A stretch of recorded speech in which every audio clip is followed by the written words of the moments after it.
கணவனை ஊர்ல விட்டுட்டு இங்க இருக்காங்க, மனைவியை ஊர்ல விட்டுட்டு இங்க இருக்கிறாங்க, தனியா இருக்கிறாங்க. அப்படிப்பட்டவங்களாம் உடம்பு சரியில்லாத போது அவங்களுக்கு குடும்பம் நம்ம தான், அவங்களுக்கு ஐக்கியம் நம்ம தான். நம்ம ஒண்ணும் செய்ய வேண்டாம். நீங்க டெய்லி கஞ்சி வச்சு கொண்டு போக வேண்டாம். கொண்டு போனா சோத்திரம், நல்ல விஷயம் தான். ஒரு போன், ஒரு விசாரணை, என்ன உடம்பு சரியில்லையாமே, கேள்விப்பட்டோம், என்னாச்சு பாத்துக்கோங்க, ஏதாவது உதவி தேவைப்படுதா? காசு கொடுக்க வேண்டாங்க, இந்த 4 வார்த்தை போதும் அவனுக்கு ஒரு பலத்தை கொடுக்கும். ஆண்டவர் எனக்கு சில ஐக்கியத்தை கொடுத்தார், அதுதான் அவனுக்கு தேவை.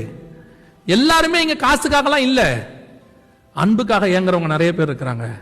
ஓய்வு நாள் என்பது முடிந்தவுடன் ஓடுகிறது அல்ல, நின்று 4 பேரை விசாரிக்கிறது, கிறிஸ்துவின் அன்பை காட்டுவது, அதுதான் ஓய்வு நாளுக்கு அடையாளம்.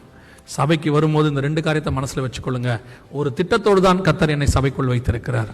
2வது, என்னை கொண்டு கர்த்தர் சில காரியங்களை செய்ய போகிறார், நான் அதை ஆண்டவர்கிட்ட செய்யணும். 3வது, இந்த ஓய்வு நாள் என்பது ஒரு முடிவில்லாதது, தேவனுடைய அன்பை வெளிப்படுத்தக்கூடியது. அல்லேலூயா.